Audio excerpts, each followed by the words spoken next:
like this green one here on the right or the left, it itself is probably 80, 90 years old. But then as the family expanded, they built on the same property. Nelson Warrior Elementary School. Now this here is the only all-black elementary school in Canada. And that's due to location of the community, not segregation.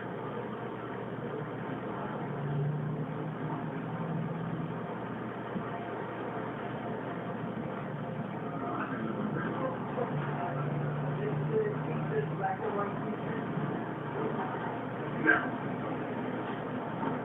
The principal is black, all the teachers are black.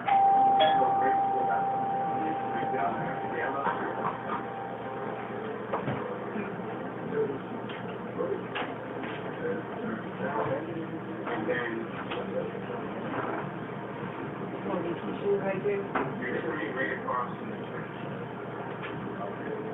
Right in that parking lot right there, right here on the left.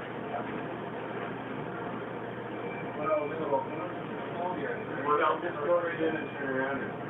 Oh, okay. Yeah. One of the members of the community here?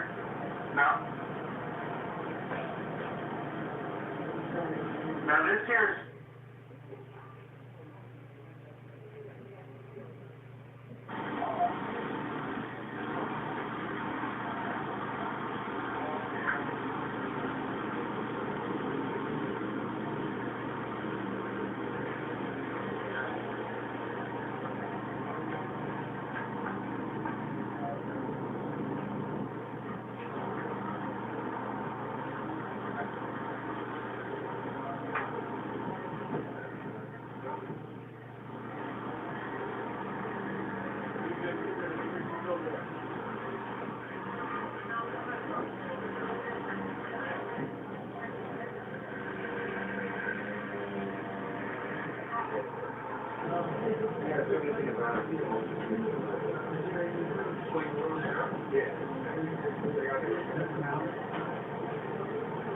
and further down the road is the community of East Preston. Now, more or less the three communities became separate when they each got their own separate church. St. Thomas United Baptist Church used to be the church servicing the Preston area. But in the late 1800s, the people of East Preston were too tired of walking to the woods Sunday morning, all the way up here to go to church. So they decided to build their own separate church in the late 1800s. Then when we leave the cultural center, we'll go through Cherry Walk Lake Loon, and the story was for that church was, in 1911, they were too tired of walking to the woods Sunday morning, all the way from Cherry Brook up here to St. Thomas. So that's when they decided to build their own separate church. Now, 2 years ago, well, Black Church here in Nova Scotia starts at 11 o'clock. 2 years ago, or 3 years ago, you had to arrive here at 9 o'clock in the morning to get a seat in St. Thomas. That was before 2 years ago when they had a $500,000 refitting of their church where they added a balcony. Now, in this here community, you're looking at around 4,500 to 5,000 people, with the regular church attendance and for the morning service at around 400 people.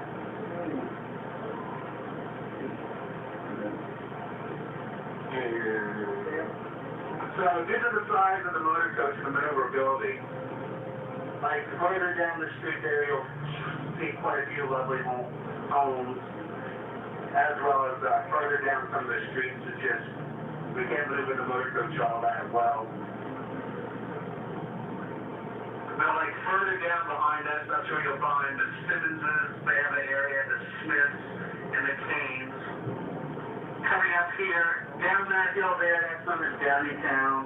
That is where you'll find the Wilsons and the Downings.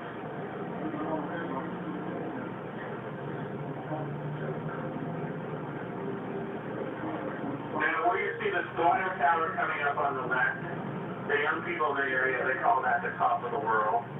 And I didn't know that you saw the Halifax Citadel, I guess, from From up there at the top of the road, you can see all the way across to the Halifax Poodle. Now, it's like, if you take a look at these houses coming up on the left when you're down the hill, you see quite a few lovely homes. So many of you folks were out the boat and made the tour early today and saw Young Avenue. But like, here, this here area, you really can't sell, because like, not too many people from Nova Scotia or in it would not to say that it's a bad area, but won't want to move in here. But like, if some of these homes are located in other parts, they would sell up to $750,000 to $750,000 Canadian.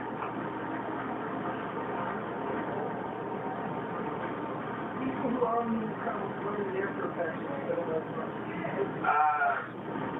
teachers, some of the military. There are a couple police officers from North Preston, bus drivers, Metro Transit bus drivers.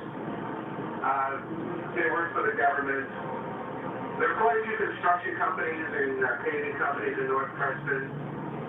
But the single largest industry that happens in Nova Scotia occupies the service industry, cleaning, whatnot. But the largest professional occupation in Nova Scotia is the teaching profession. I believe there are 126 African Nova Scotian teachers.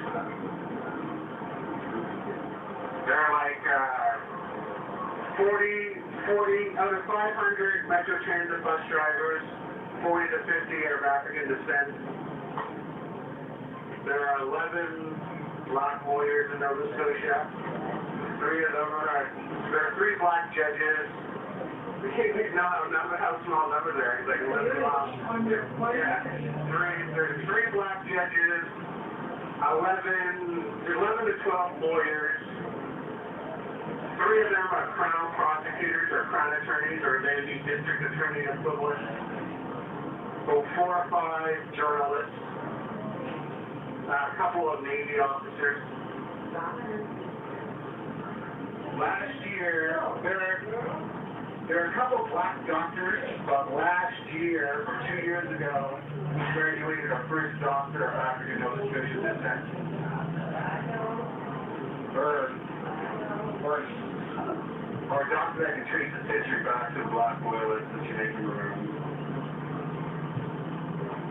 Any famous sports figures?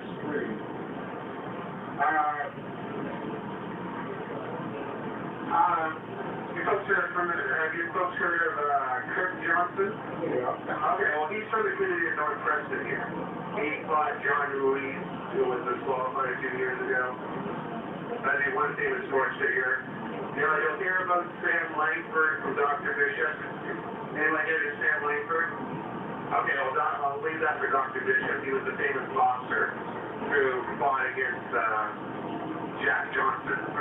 You're familiar with Jack Johnson? Yeah. Okay, well, Jack Johnson was scared of Sam Langford, who was from Nova Scotia. Okay. Yeah. Oh, good.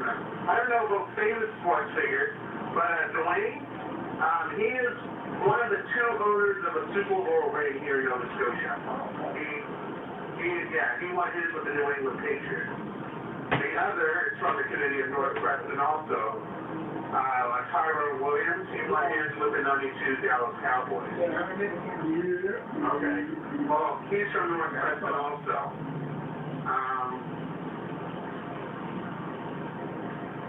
Although not from Nova Scotia,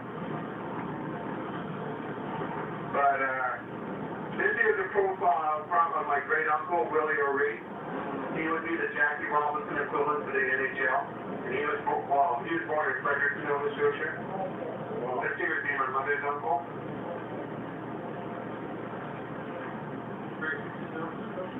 Yeah, we're Fredericton, New Brunswick.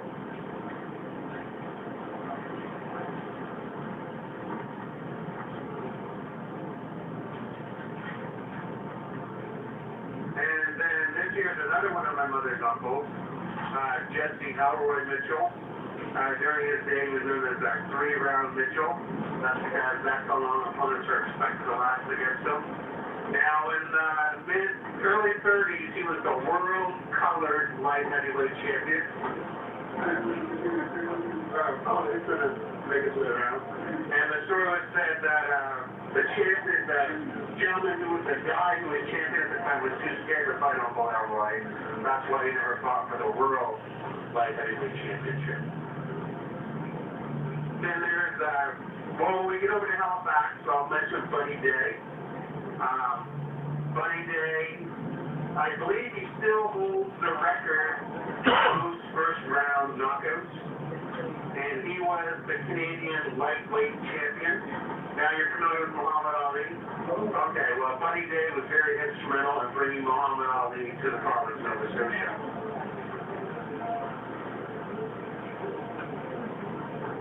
And that's all the sports figures I can think of right now. I'm still stuck on Jack Johnson being afraid of, what's the other guy's name? Sam Langford. Well, Dr. Bishop. Well, no, there were three fighters Jack Johnson was scared of. Sam Langford was one of them.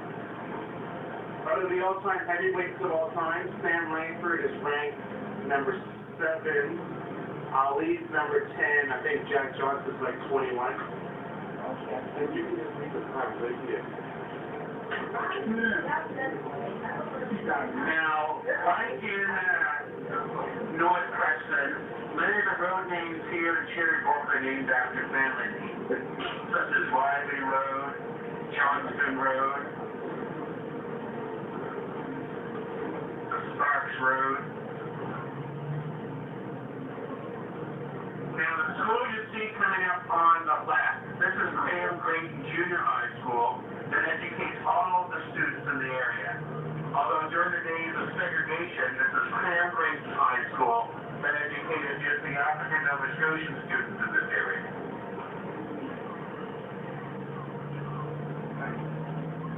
Now, the white envelopes making their way around the motor coach now, these here are a limited number of surveys for those of you kind enough to fill them out. My name is Wayne Jackson. Our excellent bus driver is Mr. Joe McKenzie.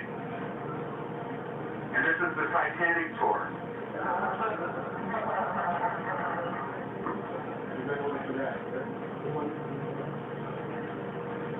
And you can keep those till we get back to the cruise ship pavilion. I'll collect those when you're getting off on the motor coach. The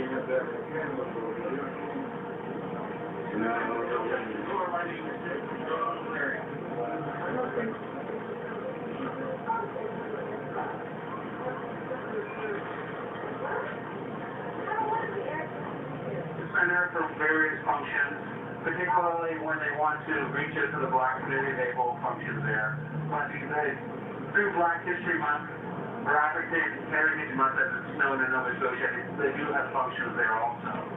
Coming up here on the left, this here is the Cherry Brook United Baptist Church, dating back to 1911. Like I mentioned earlier, St. Thomas United Baptist Church, and you remember the young man that sang?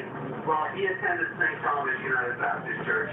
Well, the people here in Cherry Brook were too tired of walking through the woods all the way up there. So in 1911, 14 men from the community, they built Cherry Brook United Baptist Church. 14 men? Wow. Here you got some of the lovely homes, such as the one we just passed there in the last year in Cherry Brook. This here is the former community center. About many years ago, this is where Dr. Bishop had his wedding reception.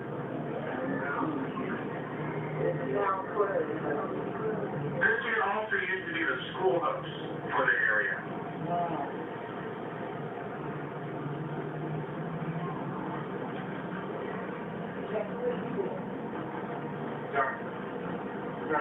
I can put you in, well, I can sort of put it in January.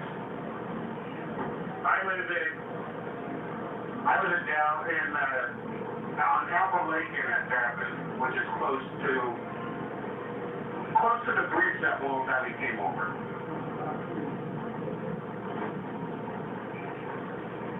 And I would back my tail on there too. I think that's coming.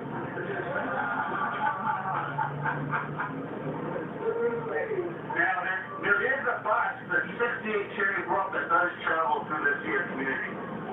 So these people are on the Metro Transit route, as well as the people in North Prairie.